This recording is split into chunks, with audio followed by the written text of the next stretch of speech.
এটা আদবের খেলাফ। আমি যতটুকু আলোচনা করেছি আমার মনে হয় একটা আয়াতের টুকরা এবং একটি হাদিসের টুকরার উপরে আলোচনা করেছি। আমার মনে হয় যতটুকু আলোচনা করেছি যদি আমরা এটাকে অনুকরণ করি দেখছে না কথা বলেন ঠিক না? আল্লাহ আমাদেরকে বোঝার তৌফিক দান করুন। আমি আমার ডানে যিনি বসে আছেন এই হানাগাছের গৌরব আমার শ্রদ্ধা ভাজন বড় ভাই আলহাজ ইমদাদুল হক ভরসা হাফিজাহুল্লাহ বলেন আল্লাহুম্মা আমিন। সেই সাথে আমার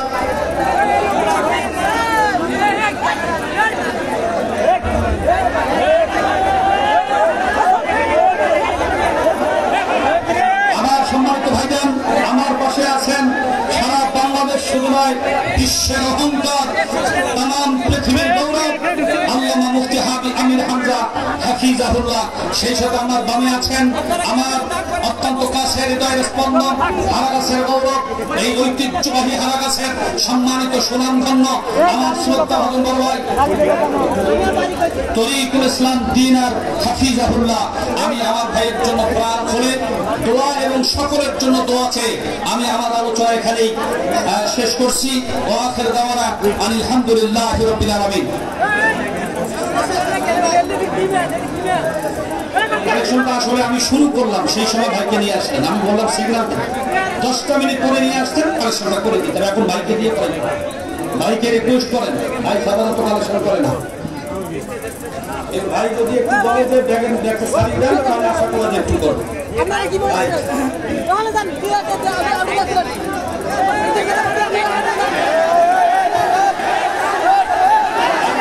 আপনারা যদি এরকম গোলমাল করেন তাহলে আমাদের রংপুরের ঐতিহ্য নষ্ট হবে। আমার ভাই ভাই আপনারা একটু মেহরবানি ধৈর্য হবেন। আলহামদুলিল্লাহ আমার আরেক ভাই অত্যন্ত শ্রদ্ধাভাজন আলহাজ মাহফুজুর রহমান মিঠু ভাই তিনিও আমাদের সামনে উপস্থিত হয়েছেন। আলহামদুলিল্লাহ আমরা তার জন্য দোয়া করবো। তিনি অসুস্থ এবং পাশাপাশি তার আব্বা দুনিয়া থেকে বিদায় নিয়ে চলে গেছেন। তার আব্বা এবং আমরা দোয়া করবো। আল্লাহুম্মা আমিন।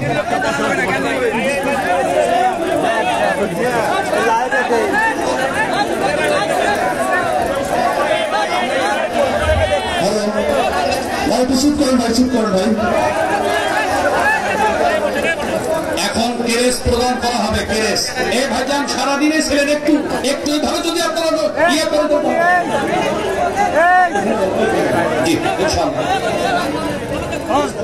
আমি একবারে দিয়ে বলছি আমার আমার লাইভে আলহামদুলিল্লাহ অনেক কষ্টের পরে আজকে আমরা সফল হয়েছি। একই মঞ্চে আমরা সকল মেহমানকে পেয়েছি। এই জন্য আমরা সকলের শুকরিয়া আদায় করি। আলহামদুলিল্লাহ সকলের জন্য আলহামদুলিল্লাহ। আমাদের প্রত্যেকটা অঞ্চল আমরা চরাঞ্চলের মানুষ। আজকে আমাদের মাঝে এমন একজন আল্লাহর মেহমান এসেছেন। আমরা এর জন্য সকলেই আবার শুকরিয়া জ্ঞাপন করি। আলহামদুলিল্লাহ সম্মানিত উপস্থিতি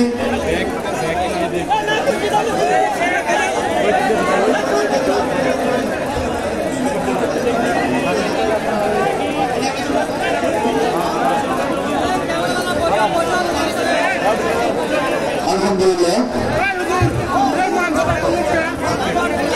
আমি আপনাদের দৃষ্টি আকর্ষণ করতেছি। মঞ্চ থেকে আপনারা নিজ দায়িত্ব নেমে যান। আমাদের মঞ্চের খুব ভালো কোনো সমস্যা আছে। আমি সকলকে দৃষ্টি আকর্ষণ করতেছি। আপনারা দয়া করে একটু নামে যান। এ পর্যায়ে হারাগাছ পৌরসভার পক্ষ থেকে এবং ছাত্র শিবিরের পক্ষ থেকে ইসলামী আন্দোলন ইসলামী সমাজ এবং ছাত্র লীগের পক্ষ থেকে ছাত্র জামাত ইসলাম সম্মানিত উপস্থিতি এখন হারাগাছ পৌরসভা বাংলাদেশ জামাত ইসলামী এবং ইসলামী ছাত্র শিবিরের পক্ষ থেকে আমাদের মহতারাম আমির হামজাকে সম্মাননা ক্রেস্ট প্রদান করা হচ্ছে। আমাদের সম্মান ক্রেস্ট প্রদান করছেন আমাদের সম্মানিত হারাগাছ পৌরসভার সভাপতি আইনুল হক এবং সাথে আছেন আমাদের কাউন্টি উপজেলা আমির জনাব মাওলানা আব্দুল সালাম। জনাব তুষার সালাম ভাই তাকবীর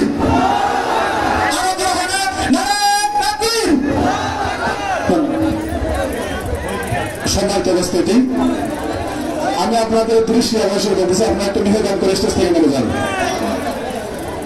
এ পর্যায়ে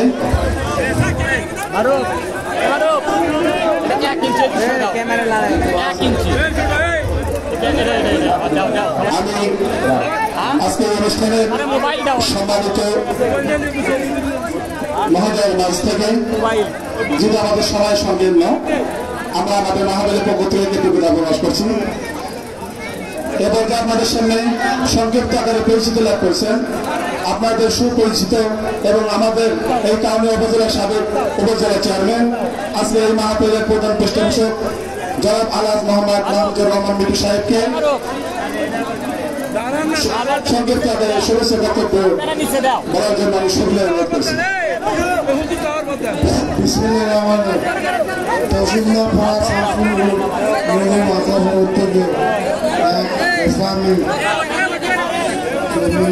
সভাপতি প্রধান বক্তা আমির আহমেদ, দ্বিতীয় বক্তা প্রধান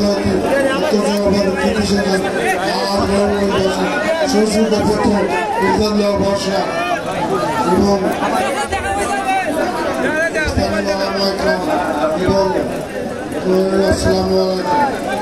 এবং এবার শীত মাসের শীতে প্রত্যেক বছরের শীত আসবে হবে, এই জন্য সবার শুধুমাত্র সবার কোনো কার্যক্রম আমরা করি না।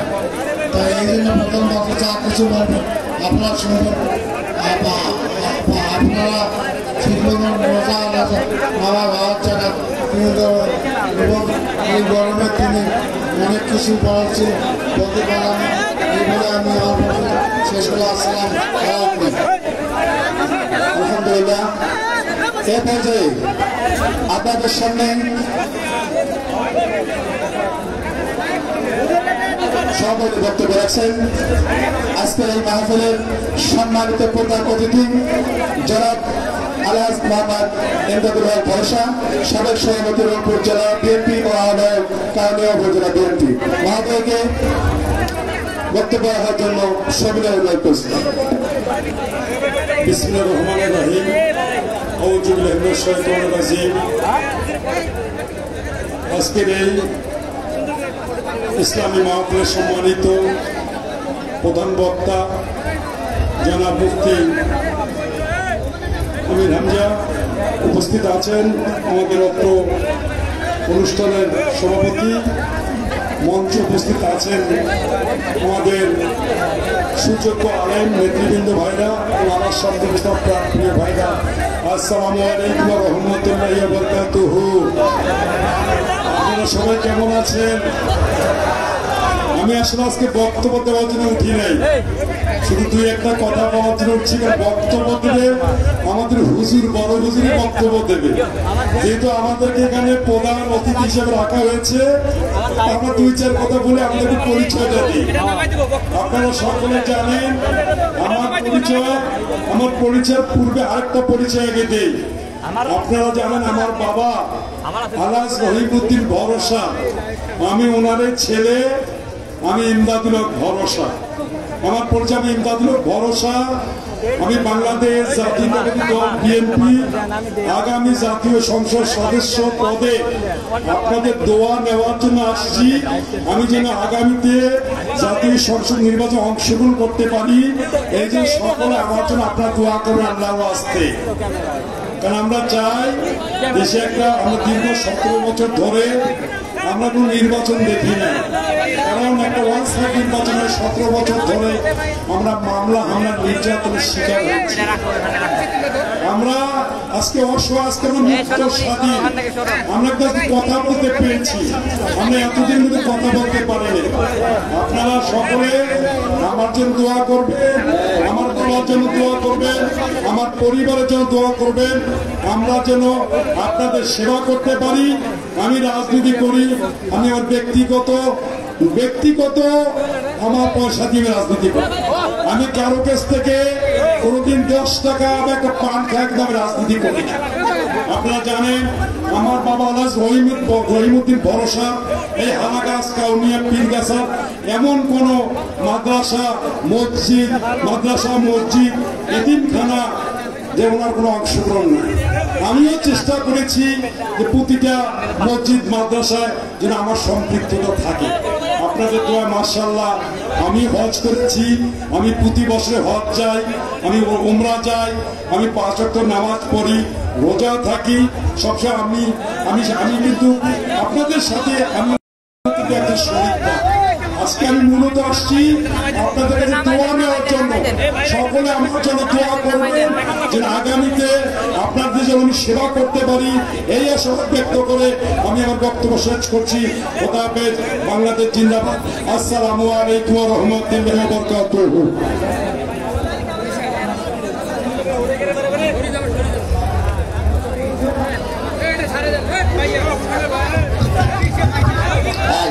সম্মানিত তাওহীদি জনতা, আসসালামু আলাইকুম ওয়া রাহমাতুল্লাহি ওয়া বারাকাতুহু। ধন্যবাদ প্রধান অতিথিকে তার মূল্যবান বক্তব্যগুলো গুছিয়ে বলার জন্য মাহফিলের পক্ষ থেকে তাকে ধন্যবাদ জানাই।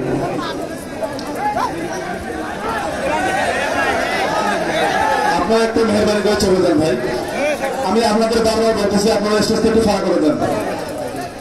আপনারা হয়তো সকলে জানেন আমাদের মাঝে একজন হারাগাছের অত্যন্ত ভালো মানুষ, বিভিন্ন প্রতিষ্ঠানে সম্পৃক্ত আছেন, উনি আমাদের মাঝে এসেছেন। আমরা ওনাকে 1 মিনিট কথা বলার জন্য, উনি আমাদের শুধু দোয়া চাবেন, এর জন্য ওনাকে পরিচিত হওয়ার জন্য আমরা একটু কথা বলতেছি। এবার যে আপনাদের সামনে শুধু পরিচিত হওয়ার জন্য কথা বলছেন আলহাজ মোহাম্মদ তরিকুল ইসলাম বিনার, পরিচালক ফ্যাক্টরি ও চেয়ারম্যান নাগপুর পরিবার রংপুর মহোদয়কে পরিচিত হওয়ার জন্য সেগুলো অনুরোধ করছি।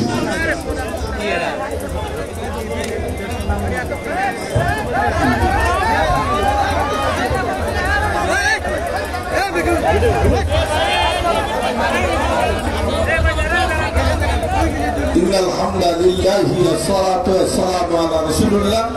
আউযু বিল্লাহি মিনাশ শাইতানির রাজীম। বিসমিল্লাহির রহমানির রহিম। কুল ইন্না সালাতি ওয়া নুসুকি ওয়া মাহিয়া ওয়া মামাতি লিল্লাহি রাব্বিল আলামিন। নিশ্চয়ই আমার নামাজ, আমার কুরবানি, আমার মরণ, আমার জীবন সবকিছু রব্বিল আলামিনের জন্য।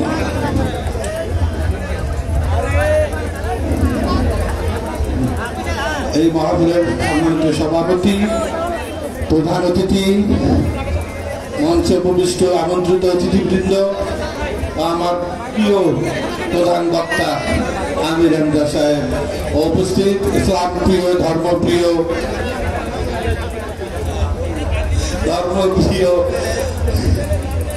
প্রাণপ্রিয় মুসলিমবৃন্দ, পর্দার অন্তরালের মা ও বোনেরা ও আয়োজক বৃন্দ, আসসালামু আলাইকুম। আমার নাম মোহাম্মদ তরিকুল ইসলাম বিনার। আমি হোটেল বিডি ফ্যাক্টরির স্বত্বাধিকারী, হোটেল নাগপুর চেয়ারম্যান।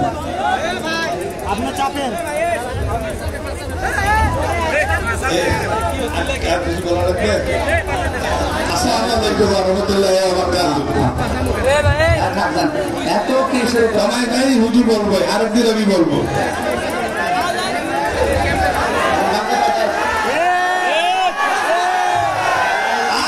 আজকে হুজুর বলো, আমি আরেকদিন বলবো ইনশাআল্লাহ।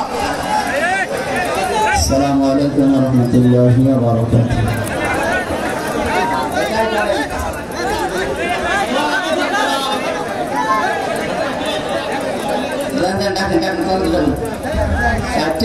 সম্মানিত উপস্থিতি, তহসিলদার পাড়া শামসুল উলুম নুরানি হাফিজি মাদ্রাসা পাগড়ি প্রদান অনুষ্ঠান এখন শুরু হবে।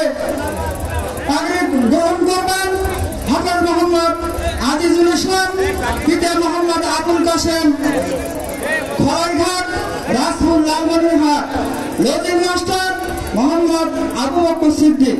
পাগড়ি প্রদান করবেন আজকের মাহফিলের প্রধান মেহমান জনাব মোহাম্মদ মুফতি আমির হামজা এবং প্রধান অতিথি এমদাদুল হক ভরসা পাগড়ি প্রদান করবেন। আজকের মাহফিলের পাগড়ি গ্রহণ করবেন মোহাম্মদ শাহিনুল ইসলাম সুমন, পিতা মোহাম্মদ নুরুল নবী, পল্লীমারি, কাউনিয়া, রংপুর। তাকে প্রদান করবেন আজকের মাহফিলের সভাপতি জনাব আলহাজ মোহাম্মদ আব্দুর রশিদ, সভাপতি তহসিলদার পাড়া বাইতুল নূর জামে মসজিদ। হাফেজ মোহাম্মদ জাহিদ হাসান, পিতা মোহাম্মদ আমজাদ হুসাইন, একতা বাজার, কাউনিয়া, রংপুর। তাকে পাখি প্রদান করবেন আজকের মাহফিলের প্রধান মেহমান মুফতি আমির হামজা সাহেব। তাকে পাগড়ি উপহার দিয়েছেন মনিরুজ্জামান।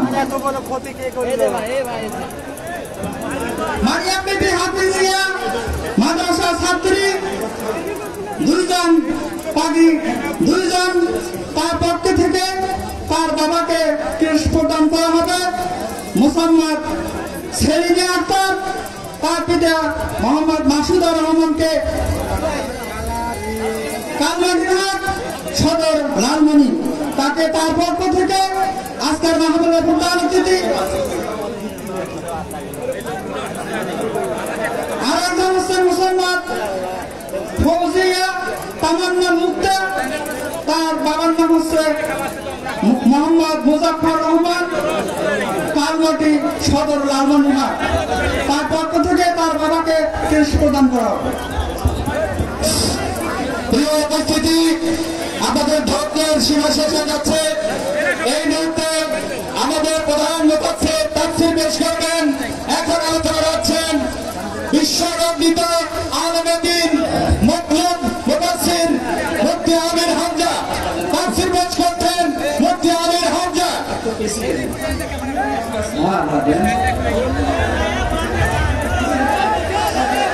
আসসালামু আলাইকুম ওয়া রাহমাতুল্লাহ।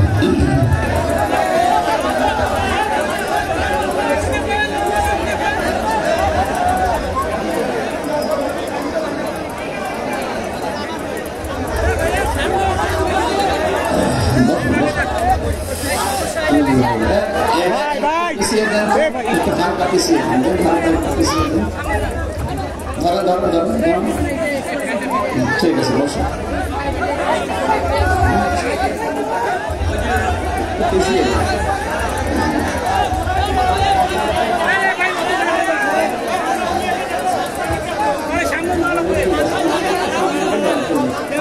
যারা দাঁড়িয়ে আছেন বসে বসেন।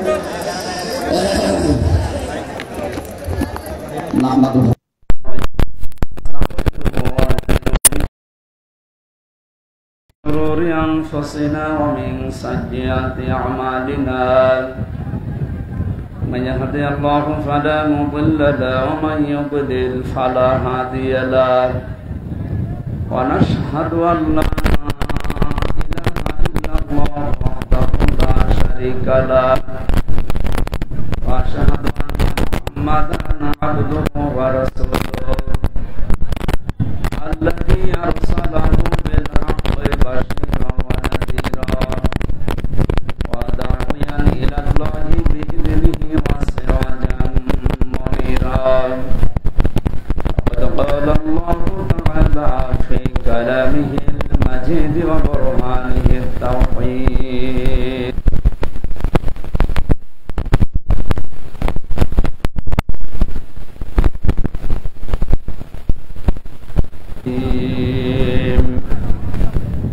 بسم الله الرحمن الرحيم.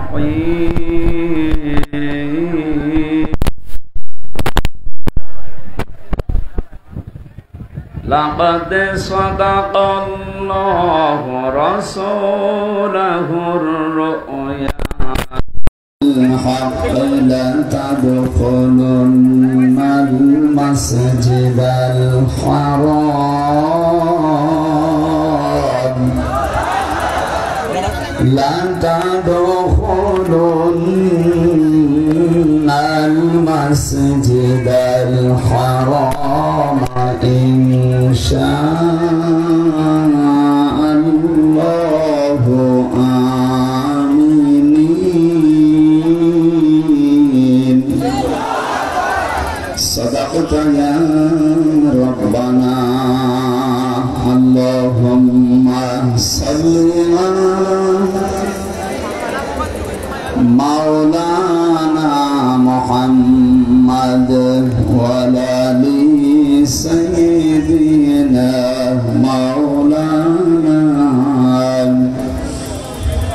খেয়ে না খেয়ে দিন প্রচারের কাজে নিজেকে দিয়ে সব মিলিয়ে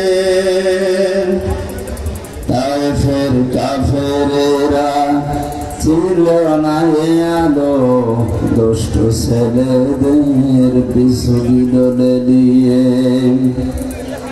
পাথরের আঘাতে ক্ষত বিক্ষত হয়ে সারা শরীর থেকে রক্ত ঝরে। হে রাসূল তোমাকে ভুলি আমি কেমন করে। আলহামদুলিল্লাহ। রামপুর কাউনিয়া হাড়াগাছ খাটসামা হটি হইতে 2 কিলোমিটার উত্তরে। এটা কোন এলাকা? তহসিলদার পাড়া।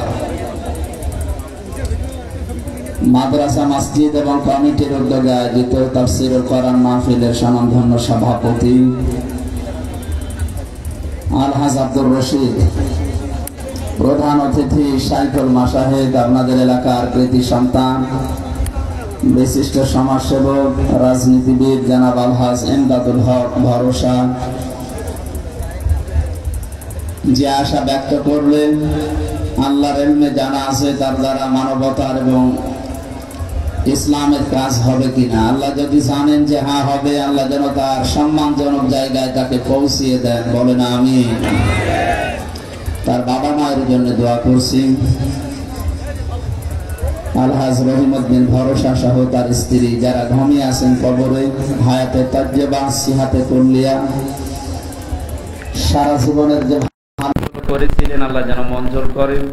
অন্যায় যেগুলো করেছিলেন দুনিয়ায় আল্লাহ যেন নিজ গুণে মাফ করে দেন। কবরটা জান্নাতুল ফেরদাউস বানানোর আহ্বান জানাচ্ছি, আল্লাহ তুমি করে দাও। এতক্ষণ যারা আলোচনা রাখলেন অনেক মানুষের নাম আপনারা দেখতে পাচ্ছেন।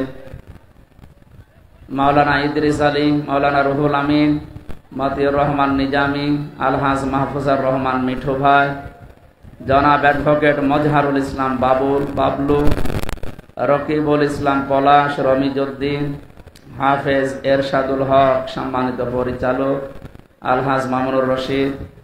আমার সাথে আজকে এসেছেন আপনাদের এলাকার সন্তান বড় ভাই তরিকুল ইসলাম ডিনার, নান্না জানা অন্যান্য ওলামা ইকরাম, সামনে বসা মুসলমান ভাইরা, পর্দার আড়ালে আছেন সম্মানিত মা এবং বোনেরা, প্রশাসনের ভাইরা, প্রাণ প্রিয় রংপুরবাসী, আল্লাহর দরবারে শুকরিয়া জানাচ্ছি যিনি আমাদেরকে মুসলমানের ঘরে জন্ম দিয়েছেন। আলহামদুলিল্লাহ। অন্য ধর্মে যদি আসতে, এই যে তরিক ভাই যে কথা বললেন, ইন্না সলাতি ওয়া নুসুকি ওয়া মাহইয়ায়া ওয়া মামাতি লিল্লাহি রাব্বিল আলামিন, এই কথা বলা সহজ ছিল না।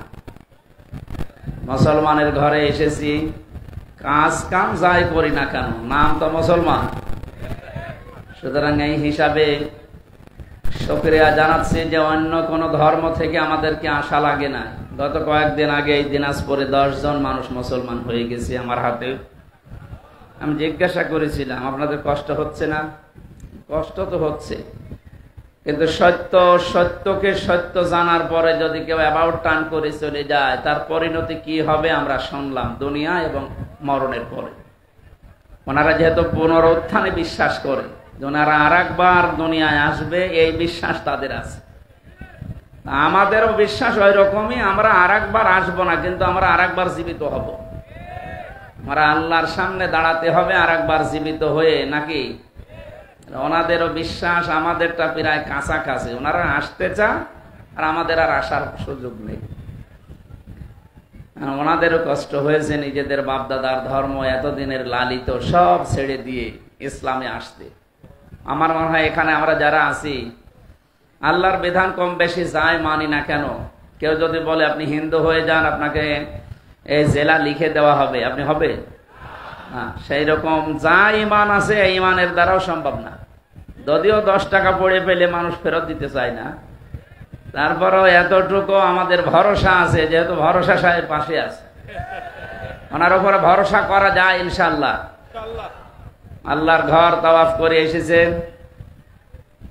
নামাজ পড়েন, রোজা রাখেন, ঘোষণা দিলেন যে সমস্ত বিশ্বাসগুলোর দ্বারা মুসলমান থাকা যায়, আল্লাহ যেন ওই বিশ্বাসগুলো দিয়ে তাকে পূর্ণতায় পৌঁছিয়ে দেন। জাতির সাথে অনেকে মুনাফিকি করেছে, আমরা দেখতে পাচ্ছি। এই যে দরবেশ বাবা, তার দাড়ি তো ভরসা সাহেবের চাইতেও বড় ছিল, তার সব সাদা, মাথা থেকে শুরু করে পা পর্যন্ত যা শরীরে ডেসাপ সব কি ভেতরের অবস্থা আমি জানি না, আমার মনে হয় এটাও সাদা, সব সাদা। সাদা মনে কাদা নেই, কিন্তু ওর মনে যে এত কাদা এখন টের পাচ্ছে জনগণ। কত বড় ধোকা, দাড়ি কেটে নম হয়ে গেছে। তরিক ভাই আসার সময় বলছিল যে পোড়া ধোকাবাজি, পোড়া প্রতারণা। এ দাড়ি রেখেছিল মেকি দাড়ি, মানুষকে ধোকা দিয়ে বোকা বানিয়ে কোটি কোটি টাকা আত্মসাৎ করেছে। চিন্তা করে ৩৬,০০০ কোটি টাকা, পদ্মা সেতু বানিয়েও ৪,০০০ কোটি টাকা থেকে যাবে। এই লোকটা দরবেশ হয় কি করে আমি তো বুঝি না।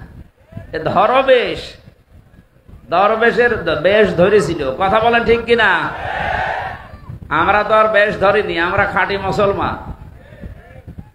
এবার আওয়াজ তো সেরকম বড় হচ্ছে। আপনারা রংপুর বিভাগের মানুষের যে নাম দিয়েছে সারা দেশে, এই নাম কি করতে দিয়েছে আমি জানি না, কিন্তু আপনারা সহজ সরল। আমার গাড়িতে আসার সময় আমরা হরেন দেই, আর তাকিয়ে দেখে যে কে হরেন দিচ্ছে, একটু সাইড দেবে না, এত একেবারেই সহজ সরল। তারপরও আপনারা রংপুর বিভাগের মানুষ, আমরা জানি অন্যান্য বিভাগের চাইতে এরা একটু গরিব মানুষ বেশি। আপনাদের জন্য এটা খুশির সংবাদ, কারণ গরিব মানুষ ধনীদের চাইতে 500 বছর আগে জান্নাতে যাবে।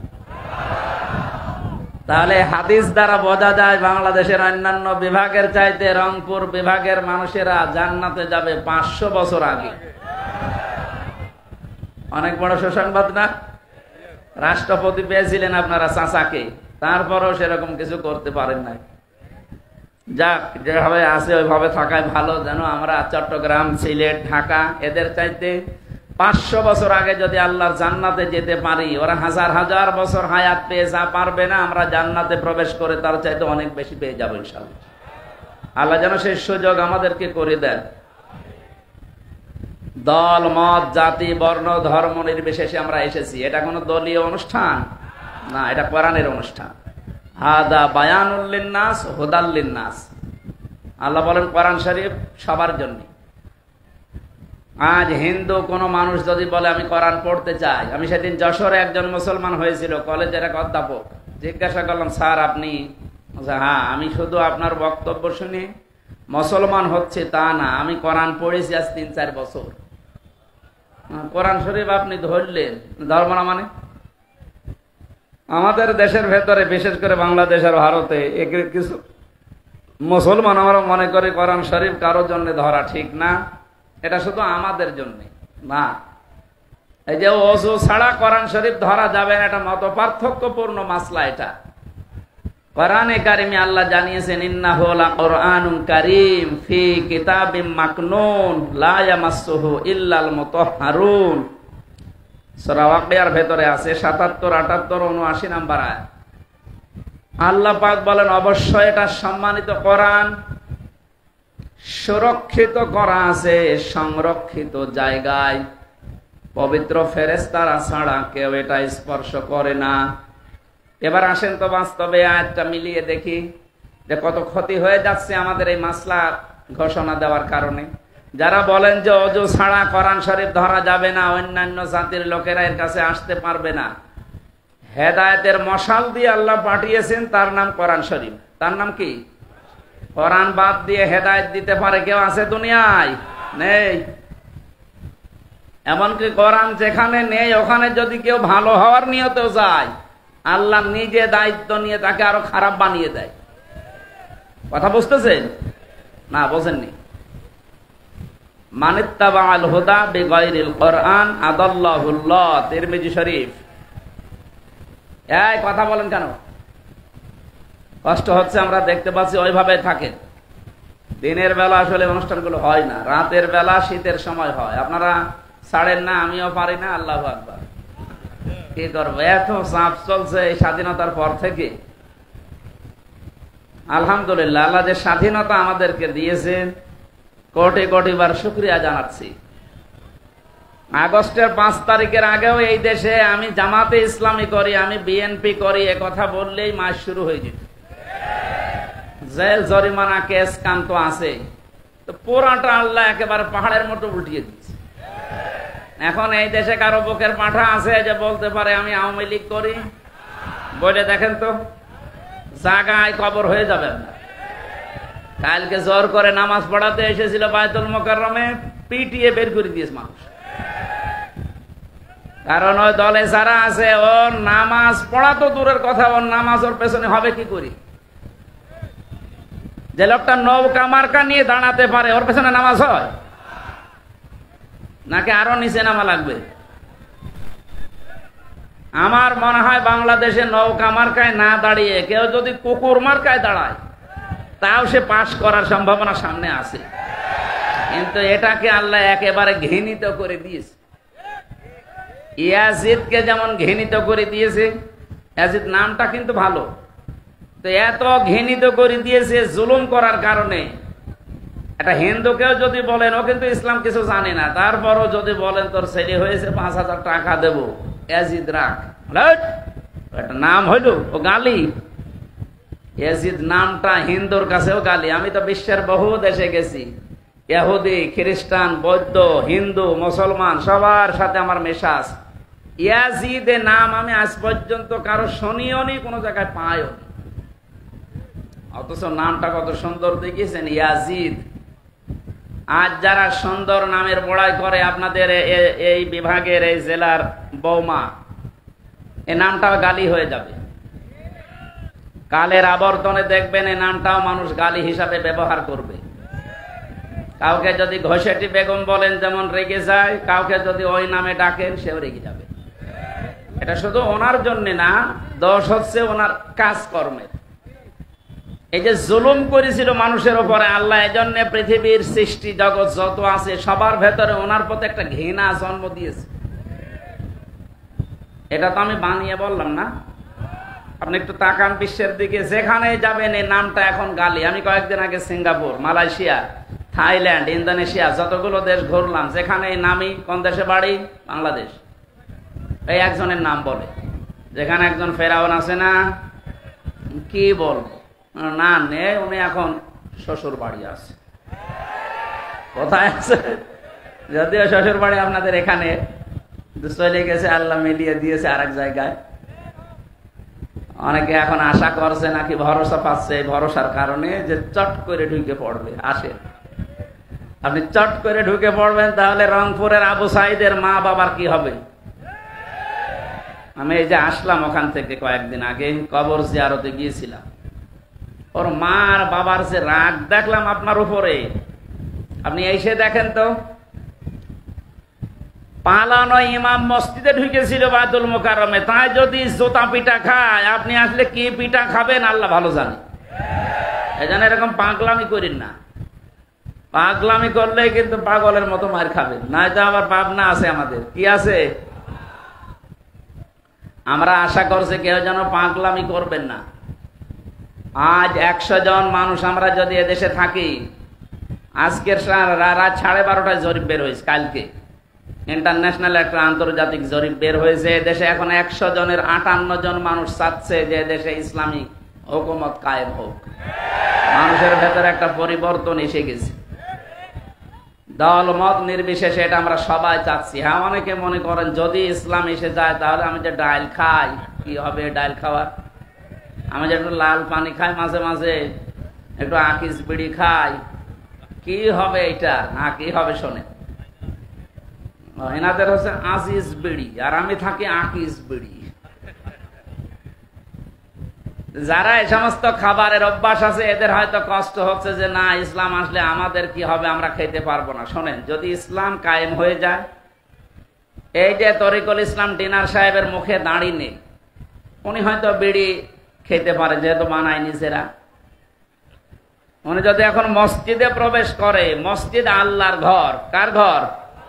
আমি ওনার বাবা মার কবর দেখতে গিয়েছিলাম, পাশে দেখলাম একটা মসজিদ, আর একটা মসজিদ ওনারা বানাচ্ছে। যত মানুষ ওখানে সেজদা দেবে কিয়ামত পর্যন্ত, সওয়াবগুলো আল্লাহ তার মা বাবা দাদা দাদির কবরে যেন পৌঁছিয়ে দেন। এখানে শিক্ষণীয় বিষয়ে উনি মসজিদে প্রবেশ করার পর যদিও নেশা আছে ওনার বিড়ি সিগারেট খাওয়া, কিন্তু মসজিদের ওর এরিয়ার ভেতরে বিড়ি সিগারেট খেতে পারবে? বলেন বলেন কেন? পরিবেশটা এরকম, পুরাটা জায়গা আল্লাহ রহমত দিয়ে ঢেকে রেখেছেন। আল্লাহুম্মা আফতাহ লি আবওয়াবা রাহমাতিক, এটা বলা হয় না যে আল্লাহ তোমার রহমতের দরজা সব খুলে দাও? তার মানে রহমতের জায়গা মসজিদ। রহমতের জায়গা কোনটা? ওখানে গেলে যেমন আপনার আর বিড়ি লাল পানি ডাল খেতে মনে বলবে না, পরিবেশ নেই ওখানে, জায়গাটা এরকম। ইসলাম কায়েম যদি হয় এই দেশে, ইসলামী হুকুমত যদি আসে, পুরা বাংলাদেশে ৫৬,০০০ বর্গ মাইল পুরা এরিয়াটাই হয়ে যাবে এরকম মসজিদের মতো। আপনার তখন মনে যাবে না যে একটু ডাল খাই, একটু বাবা খাই, না, আপনার মনই আসবে না।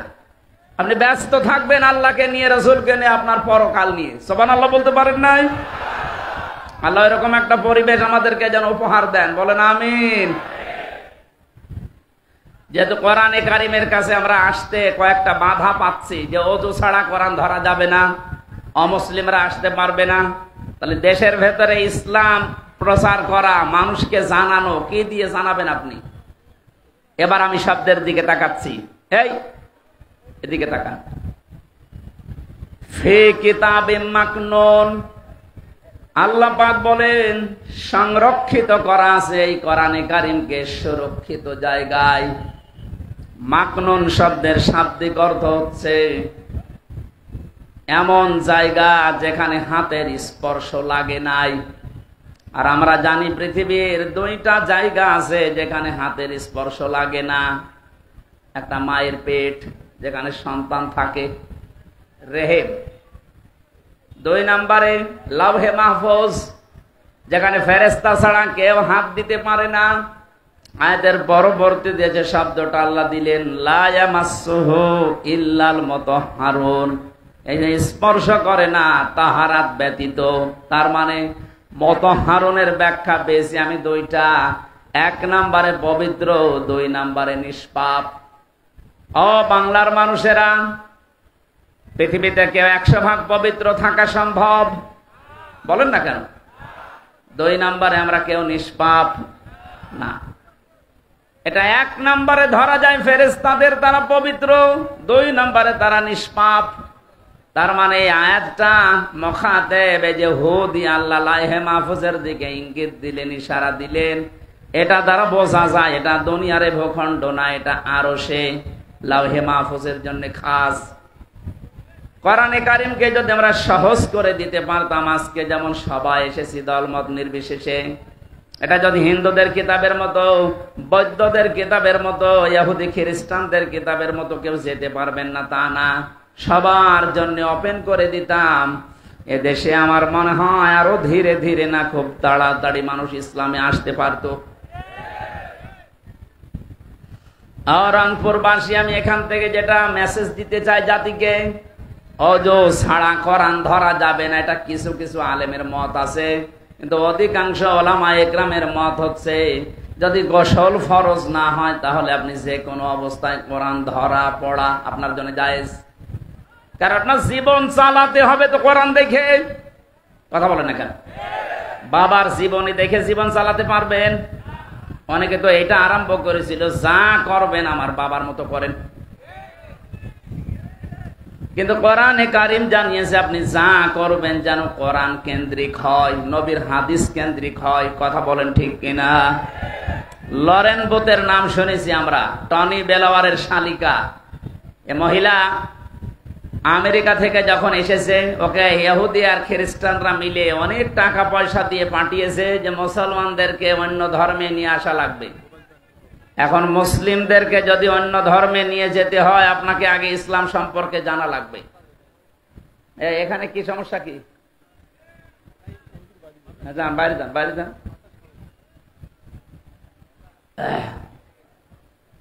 লরেন বুথ এই মহিলা ইরানের তেহরান বিমানবন্দরে নামার পর এক মুসলমানকে ডাক দিয়ে বলছে, ভাই আমি মুসলমান হব না, আমি একজন খ্রিস্টান, কিন্তু আমি ইসলাম জানতে চাই। কোন বই পড়লে অথেন্টিক ভাবে ইসলাম জানা যাবে আপনি সেইটা আমারে দিন। আপনাকে যদি কোনো হিন্দু এসে বলে আমি ইসলাম জানতে চাই কিন্তু আমি গ্রহণ করব না, আমি কি পড়লে সঠিক ইসলাম জানতে পারবো, কি দেবেন বলেন তো? এখন প্রশ্ন আসতে পারে না, তো হিন্দু মানুষ খ্রিস্টান, ওকে কোরআন দেবেন মানে তো ওজু নেই। এই মহিলাকে কোরআন শরীফ শুধু না তাফসির সহ দিয়েছিলেন মুসলমান। 3টা বছর পরে যখন মুসলমান হচ্ছে, সাংবাদিকরা প্রশ্ন করেছিল তাম দুনিয়া এখন সবচাইতে বেশি মানুষ বাস করে খ্রিস্টান ধর্মে, এরপরে মুসলিম, তা আপনি খ্রিস্টান থেকে মুসলমান হচ্ছেন মানে? লরেন বুথ বলেছে আমি কোরআন পড়ে 53 জায়গায় লাল দাগ দিয়েছিলাম। এতদিন শুনতাম যে কোরআনে কোনো ভুল নেই, সন্দেহ নেই, অবকাশ নেই, আজকে আমি 53 জায়গায় পেয়েছি। আশ্চর্যের বিষয়, যেখানে আমি লাল দাগ দিয়েছি দেখি পরের আয়াতে পরের পাড়ায় আল্লাহ ওই জবাব আগেই দিয়ে দিয়েছে। শেষ পর্যন্ত সূরা নিসার 34 নম্বর আয়াতটা পড়ার পরে আমার বিবেক খুলে গেছে, আমি আর থাকতে পারলাম না, চলে আসলাম মুসলিম ধর্মে। আপনি বলেন তো, এই মহিলা যে পড়েছিল 3টা বছর আমাদের মতো আনাকুম জানাকুম পড়ে নাই, পড়ার মতো পড়েছে। পড়া কোরআন শরীফ তো শেষ করেছে তাফসীর সহ না, জেনারেটর নেই, তাড়াতাড়ি করা লাগবে ভাই, তাড়াতাড়ি করেন, তাড়াতাড়ি করেন। ফ্যানও তো বন্ধ হয়ে যাবে নাকি? তাহলে গরমও আসলে প্রচন্ড।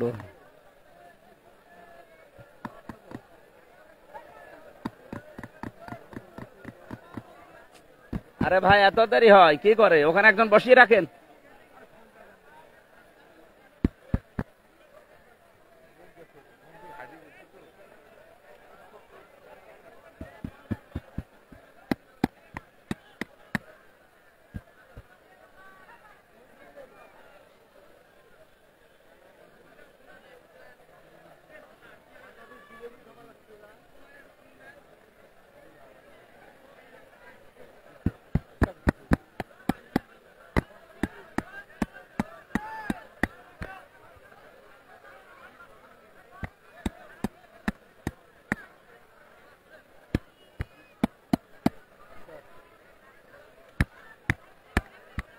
কি হলো এত দেরি করে কেন? সুবহানাল্লাহ আলহামদুলিল্লাহ লা ইলাহা ইল্লাল্লাহ, সুবহানাল্লাহ আলহামদুলিল্লাহ লা ইলাহা ইল্লাল্লাহ, লা ইলাহা ইল্লাল্লাহ মুহাম্মাদুর রাসূলুল্লাহ। আমার ভাইরা, এই জন্য আমরা কোরআনে কারিমের কাছে আসার চেষ্টা করি।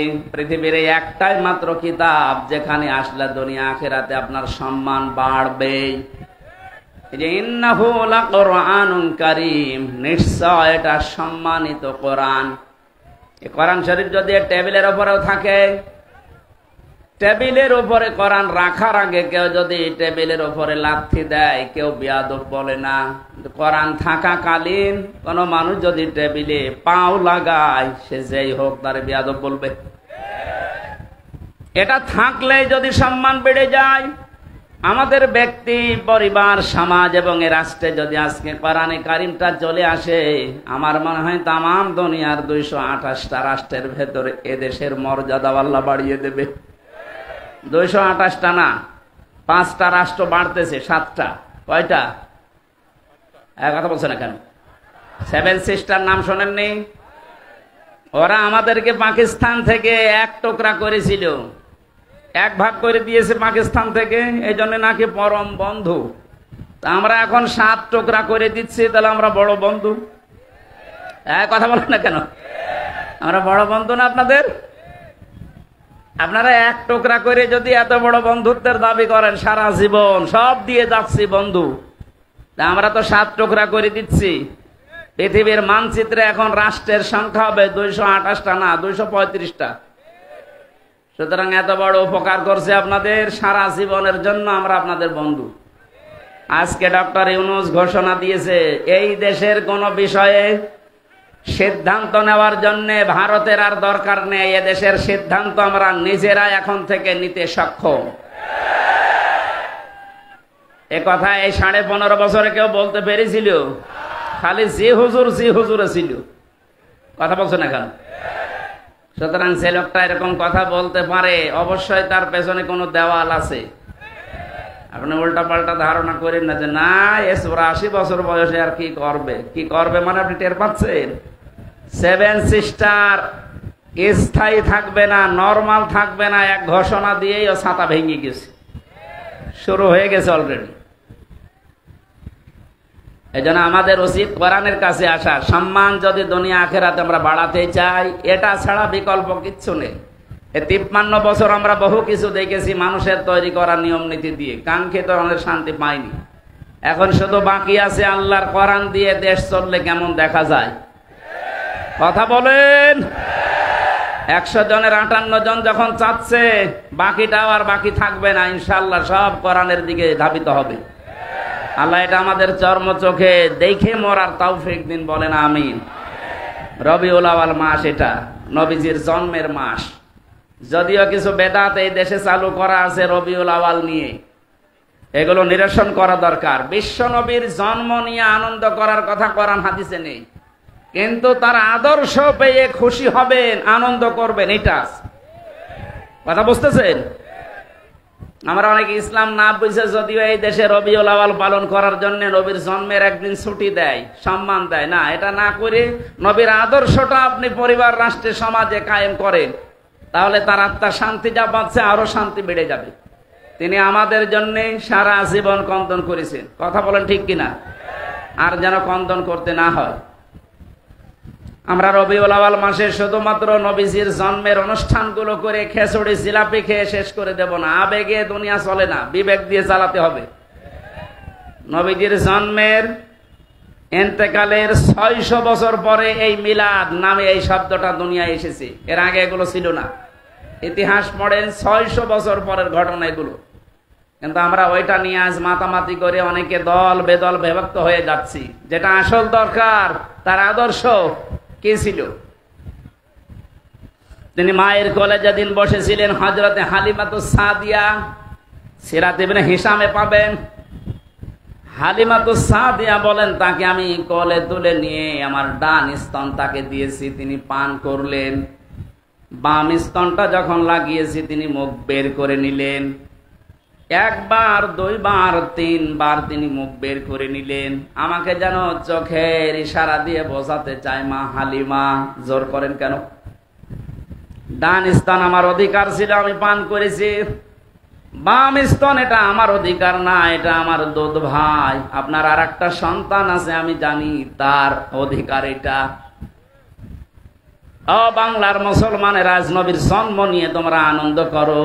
নবীর তো আসল সিরাত সুরাত, তার আদর্শ এইটা জন্মের শুরু থেকে।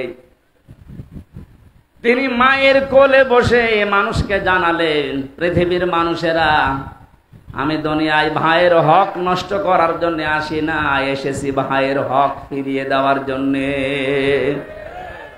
আপনি যদি আনন্দ করতেন তাহলে এরকম আদর্শ মেনে আনন্দ করেন।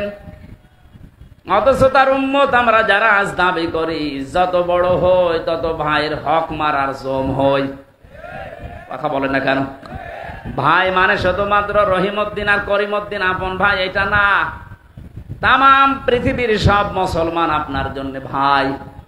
আল মুসলিম ও আখুল মুসলিম, মুসলমান মুসলমানের কি ভাইয়ের প্রতি মানুষের অধিকার থাকে, হক থাকে 6টা। 1 নম্বরে তাকে দেখলেই সালাম দেওয়া লাগে, এটা তার হক। এটা এখন সব দলীয়করণ হয়ে গেছে। 15.5 বছর আরো বেশি হয়েছিল। কথা বলেন না কেন? আওয়ামী লীগ যে লোকটা করতো, ও কিয়ামত হয়ে যাবে, তারপরও কোন জামাত ইসলামের নেতাকে সালাম দেবে? কোথায় পৌঁছিয়েছিলেন আপনি? দুর্নীতির কথা তো বলা যায় না, এমন কোন জায়গা বাংলাদেশে দুর্নীতি ছিল না। জাতীয় মসজিদের ইমাম পর্যন্ত দুর্নীতির কারণে পালিয়ে গেছে, কারণ নিজেই জানতো যে আমি অবৈধ। এখানে ওঠার মতো যোগ্যতা সম্পন্ন আলেম দেশে বহু আছে, তাদেরকে বাদ দিয়ে কওমি জননী ঘোষণা দিয়ে উনি ওই জায়গায় গিয়েছিল। এই জন্যই তো জনগণ এখন আর মেনে নিতে পারছে না। কথা বলেন ঠিক কিনা? নিরপেক্ষ ভাবে, সঠিক ভাবে, সত্য যেভাবে আসে ওভাবে যদি আসতো, একটা ইমামকে কেউ জুতা পিটা দিয়ে বের করে দেয়। আপনি আলেমদের নামে কলঙ্ক। আপনার বাবা ভালো ছিল, শামসুল হক ফরিদপুরি রহমতুল্লাহ আলাইহি, আল্লাহ তাকে জান্নাতুল ফেরদাউস দান করেন। তার পেট থেকে কালপিট কি এসেছে? আলেমদের এখন সবচাইতে বড় কলঙ্ক হয়ে দাঁড়িয়েছে এই লোকটার কারণে। তামাম দুনিয়া এখন অনেকে এর কারণে আলেমদের খারাপ ভাবে, অথচ এটা আলেম না, এটা জালেম। এর দোসর আরো যারা ছিল, ওই ফরিদউদ্দিন মাসুদ, প্রত্যেকটা এখন জালেমের 5টা গোলাম যারা ছিল, প্রতিটি আলেমের নাম নিয়েছে, এগুলো বড় জালেম। কারণ তারা জ্ঞান অনুযায়ী আমল করে নাই, দুনিয়ার স্বার্থ পেয়ে সত্যকে গোপন করে রেখেছিল। কথা বলেন ঠিক কিনা? আমরা হক গুলো আদায় করবো ইনশাল্লাহ মুসলমানের। নবীজি নিজের মায়ের কোলে বসে, যদি দুধ মায়ের কোলে বসে মানুষের ভাইয়ের হক কষ্ট না করে, হক ফিরিয়ে দেয়, আমরা যে আজ রবিউল আউয়াল মাসে এইটা নিতে পারতাম যে যতদিন দুনিয়ায় আছি কারো হক যেন আমার দ্বারা নষ্ট না হয়, তাহলে এ দেশে দরবেশের মতো আপনি মামলা খেতেন না। কথা বলেন না কেন? যে কয়জনই দায়িত্বে ছিলে তাকান, আপনাদের এখানে যিনি ছিল তিনি এখনো লাল ঘরে। আমি মনে করতাম পারেন মুখ মোটা, মনে হয় ভালো মানুষ, এখন তার ফিরিস্তি বের হচ্ছে। এগুলো যদি আদালত কর্তৃক প্রমাণ হয়, ও লোকটার মরণ পর্যন্ত জেলে থাকা লাগবে। আপনি কি করলেন এত টাকা কামাই করে? পর পর আপনি মন্ত্রিত্ব পেলেন, এরপর আপনার জীবনটা শেষ করে দিলেন। এখন যাই করেছিলেন কিছু এখন ভোগ করতে পারবেন না। সারা জীবন ওই শানের উপরে মাটিতে ফ্লোরে থাকা লাগবে। আমাদেরকে যেভাবে কষ্ট দিয়েছিলেন 3 বছর জেলখানায়, আপনাদের ওইভাবে আল্লাহ দেবে। রবিউল আউয়াল মাস যেহেতু, এটা আমি একটা গুরুত্বপূর্ণ শিক্ষা নিয়ে আয়াত পড়েছি, সূরা ফাতিহা 27 নম্বর আয়াত, প্রথম অংশটা। ফাতা মানে বিষয়। ফাতা মানে কি? আল্লাহ আমাদেরকে একটা বিষয় দেননি। এটা এখনো পর্যন্ত 100 জনের 14 জন স্বীকার করছে না এই দেশে। গত 12 দিনের রিপোর্ট এসেছে, এই দেশে এখনো 100 জনের 14 জন মানুষ এই বিজয় পেয়ে আনন্দ না, এরা এখনো নারাজ। বিজয় পেয়ে যদি কেউ খুশি না হয়, ওটা কি বৈধ সন্তান? 71-এ বিজয় পাওয়ার পরে যে মানুষগুলো খুশি না, ওগুলো বৈধ না। এই 24-এর 5 আগস্টে বিজয় হওয়ার পরে এখনো যারা খুশি হতে পারেননি, আপনিও এদেশের জন্য বৈধ না। কথা বলেন না কেন? যেখানে আপনার স্থান চলে যান। এদেশের বৈধ মানুষ আমরা যারা আছি, এখানে বাস করার মতো তারাই থাকতে চায়। আর আপনি পরিচয় দিয়ে ঘুরে দাঁড়াতে পারবেন না। আমার মনে হয় মাওলানা মামুনুল হক গত কয়েকদিন আগে ঘোষণা দিয়েছে, এদেশে যারা জালেম ছিল 1628 জন নাম করা, যারা সিআরে ছিল, আর এদের যারা দোসর ছিল বিভিন্ন জেলা উপজেলা থানাতে, এদের নামের তালিকা করে মোড়ে মোড়ে টাঙিয়ে দেন, যেন এই জালেমরা মরণের আগে এদেশে আর ঢুকতে না পারে। আসলেই পিটিয়ে মেরে ফেলার দরকার নেই, হাড় মাড় ভেঙে দেবে। কারণ মানুষগুলো, বহু মানুষের হাড় ভেঙেছে দুনিয়ায়। কথা বলেন ঠিক কিনা? আবু সেহেলের বাড়ি পায়খানা হয়েছে, কারণ সেখানে বসেও সলা পরামর্শ করতো ইসলামের বিরুদ্ধে, নবীর বিরুদ্ধে। তাহলে আমি এখান থেকে একটা মাসলা বের করতে চাই, আবু সেহেলের বাড়ি যে জায়গাটা কি কম দামি নাকি? কাবার পাশে কত দামি জায়গা বলেন তো? এত দামি জায়গা যদি শুধু জুলুমের বাস করার কারণে জালেমরা বাস করত আর সলা পরামর্শ করতো ইসলামের বিরুদ্ধে, রসুলের বিরুদ্ধে, এই কারণে পুরা জায়গাটা আল্লাহ ইন্টারন্যাশনাল পায়খানা বানিয়ে দিয়েছে। এদেশেও যারা বিভিন্ন নম্বরে বসে বসে, আমি নাম নিলাম না, এই তো 34-35 নম্বর বাড়ি আছে না, কত রকমের নম্বরের বাড়ি। এ বাড়িতে যারা বসে বসে সলা পরামর্শ করতেন আলেমদের বিরুদ্ধে, ইসলামের বিরুদ্ধে, আর জালেমদের বসবাসের জায়গা এগুলো, আমার মনে হয় এগুলো জাতীয় পায়খানা বানানো দরকার। সারা দেশের লোক যাবে, মানুষ বুঝবে যে এটা আবু জেহেলেরই একরকম বাড়ি। কারণ জুলুম করলে সবার অন্তর থেকে মায়া মহাব্বত তুলে দেন কে? আর যদি কেউ ন্যায়ের উপরে থাকে তার প্রতি ভালোবাসা মহব্বত তৈরি করে দেয় কে? এটাকে আমি বানালাম না। সূরা মারিয়ামের 96 নম্বর আয়াতে আল্লাহ জানিয়েছেন, ইন্নাল্লাযীনা আমানু ওয়া আমিলুস সালিহাতি সায়াজআলু লাহুমুর রাহমানু ওদ্দা। কোন মানুষ যদি ঈমান অনুযায়ী ভালো ভালো কাজের আঞ্জাম দেয়, নেক কাজগুলো করে, তার প্রতি সৃষ্টি জগতের মহব্বত ভালোবাসা তৈরি করে দেয় আল্লাহ নিজে। যেমন আল্লামা সাঈদী কথা বলছে না কেন? এদেশের দল মত নির্বিশেষে আমি পেয়েছি, শুধু ওই 14 জন যারা এখনো খুশি না, ওরা বাদ দিয়ে 100 জনের 86 জন মানুষ এই দেশে আল্লামা সাঈদীকে ভালো মানুষ মনে করে। আমি আজকে যে বাড়িতে গিয়েছিলাম তরিক ভাইয়ের, প্রাণের পাখি, সেই 90 সালের দিকে ওখানে এসেছিলেন। আজান দিচ্ছে, একজন জবাব দিয়ে দিলে হয়ে যাবে, অসুবিধা নেই, একজন জবাব দিয়ে দিন হয়ে যাবে। আমরা কোরআনের সূরা ফাতিহা থেকে যে আয়াত পড়েছি, তাফসীর আকারে কথা বলার জন্য এগিয়ে যাচ্ছি। লাকাদ সাদাকাল্লাহু রাসূলাহুর রুয়া বিল হক। আল্লাহ পাক বলেন, অবশ্যই আমি আল্লাহ আমার রাসূলকে যে স্বপ্ন দেখিয়েছিলাম, এই স্বপ্নকে বাস্তবে রূপ দেব। এই যে রাসূলের যে স্বপ্ন, এই স্বপ্নকে বাস্তবতায় নিয়ে আসবেন কে? আমার প্রতিটি কথায় শিক্ষা আছে। রাসূলুল্লাহকে আল্লাহ যে স্বপ্ন দেখালেন, এই স্বপ্নকে বাস্তবে রূপ দেওয়ার ঘোষণা দিয়েছেন, বলেন তো কে?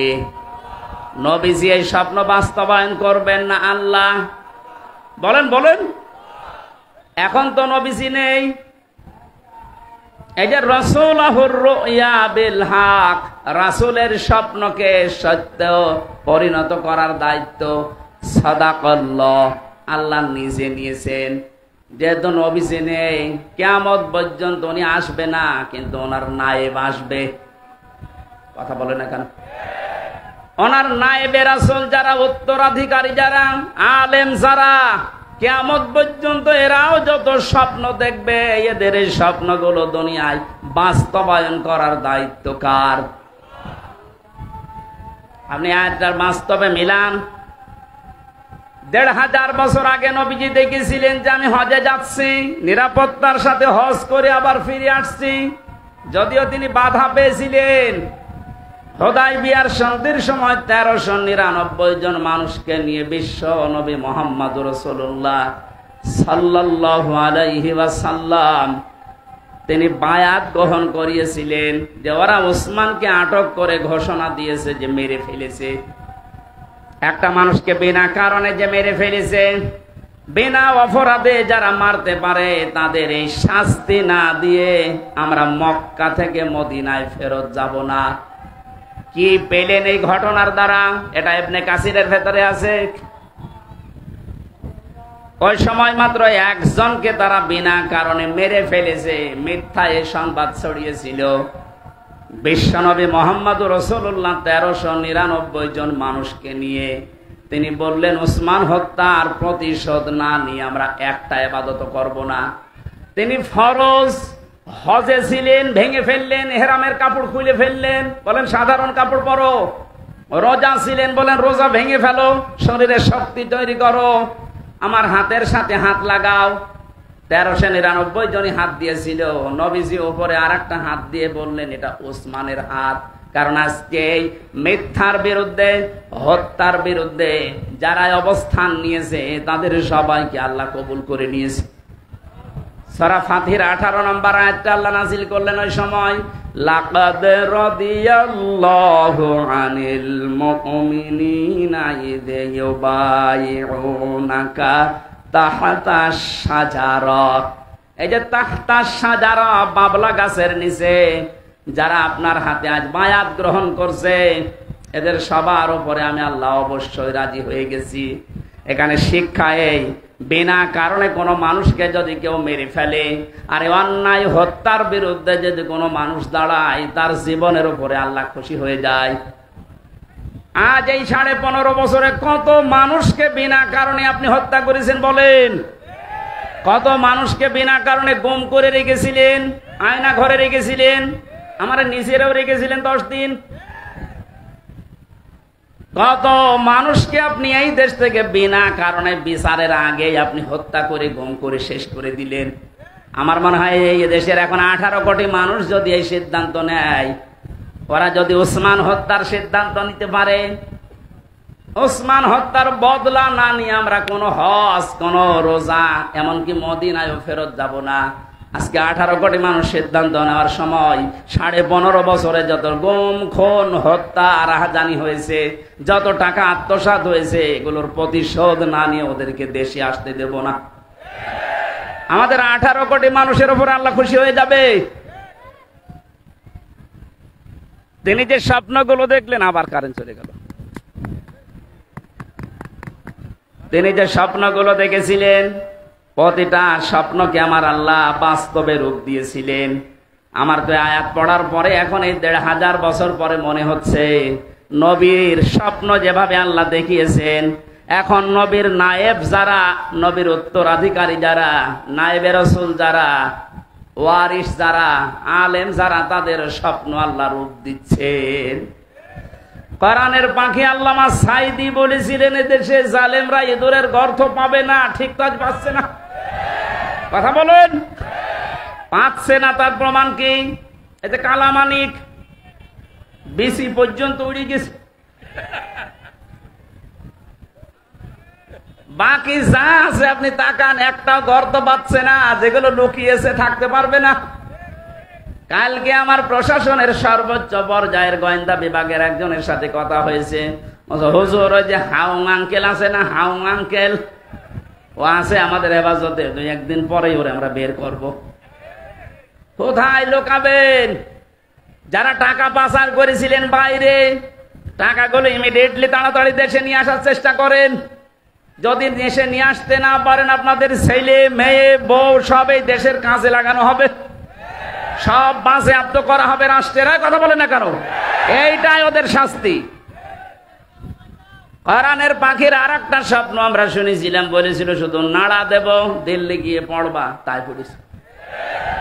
পৃথিবীর 228টা রাষ্ট্র কোন জায়গায় গেল না, একেবারে মামু বাড়ি।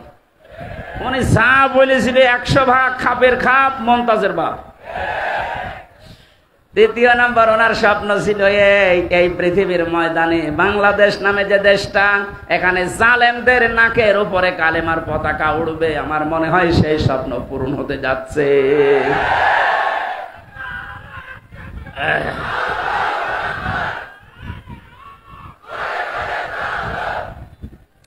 একটা হোস্টেলে 100 জন খাবার খায়, সকালে নাস্তা দেওয়ার সময় চিড়া আর মুড়ি দেওয়া হয়। 20 জন বলছে আমাদের এই খাবারই যথেষ্ট, বাকি 80 জন বলে না, এ খাবার হবে না। আমরা কেউ চাই কলা পাউরুটি, কেউ চাই খিচুড়ি, কেউ চাই রোল, এরকম বিভিন্ন নাম দিয়েছে। হোস্টেলের ম্যানেজার বলছে এভাবে হবে না, ভোট হোক। ভোট দেওয়ার পরে দেখা গেল যে চিড়া মুড়ি যারা খায় 20 জন, ওরা 20 জন এক দলে। যারা কলা পাউরুটি চায় তারা ভোট দিয়ে 18 জন, যারা রোল চায় তারা 19 জন, যারা খিচুড়ি চায় তারা 17 জন। এভাবে ভাগ ভাগ করতে করতে আগে যেটা চালু ছিল ওইটাই চালু হয়ে আছে। আমাদের এখন দেশের যা অবস্থা ঠিক এই পর্যায়ে, আমরা কিন্তু এখন 80 জন, আর জালেমরা মাত্র 20 জন। আমরা যদি এখন এই কার টুপি ময়লা হবে, কার টুপি লম্বা হবে, কে হাত বাঁধবে, কে কি করবে, এই সব নিয়ে ব্যস্ত থাকি, 80 জন হওয়ার পরও কিন্তু ওরা আবার আগেরটাই কায়েম করে ফেলবে। এই জন্য আমাদের উচিত সব ভুলে যে এদেশকে যারা ভালোবাসি, মানবতাকে যারা ভালোবাসি, ইমান যাদের ভেতরে আছে, ইমান নেই, সব এক জায়গায় হয়ে 80 জন আমরা চাই, যা তাই হবে দেশ ইনশাআল্লাহ। আমার কথার অর্থ বোঝেন? এই সম্ভাবনা, এই স্বপ্ন যেন আমরা ভেঙে নষ্ট করে না দেই। এ দেশকে অন্তত যারা ভালোবাসে তারা এদেশে আবার আসবে, কথা বলেন না কেন? আর ওই যে 20 জন যারা চিড়া মুড়ি চায়, ও যদি আবার আসে চিড়া মুড়ি করে দেবে। আল্লাহ আমাদেরকে হেফাজত করুন। রসুলের যে স্বপ্নগুলো আল্লাহ দেখিয়েছিলেন সব যেমন সত্য প্রমাণিত করেছেন, আলেমদের স্বপ্ন আল্লাহ সত্য প্রমাণিত করবেন ইনশাআল্লাহ। লা তাদখুলুন্নাল মাসজিদাল হারামা ইনশাআল্লাহু আমিনিন। হে নবী, আপনি মসজিদে হারামে নিরাপত্তার সাথে কোন রকমের চিন্তা ছাড়া প্রবেশ করবেন। এখনো পর্যন্ত ওইটা জারি আছে। হারামের এলাকায় যারাই প্রবেশ করে তারা নিরাপত্তা পেয়ে যায়। আমাদের পুরো বাংলাদেশের 56,000 বর্গ মাইল হবে হারামের মতো পবিত্র ইনশাআল্লাহ। বলেন, ওরা এরিয়াকে আমরা কোরআন দিয়ে, হাদিস দিয়ে, নবীর আদর্শ দিয়ে রবিউল আউয়াল মাসে সিদ্ধান্ত নেব, এমন ভাবে সাজাবো যে দেশে প্রবেশ করলে সে নিরাপত্তা পেয়ে যাবে।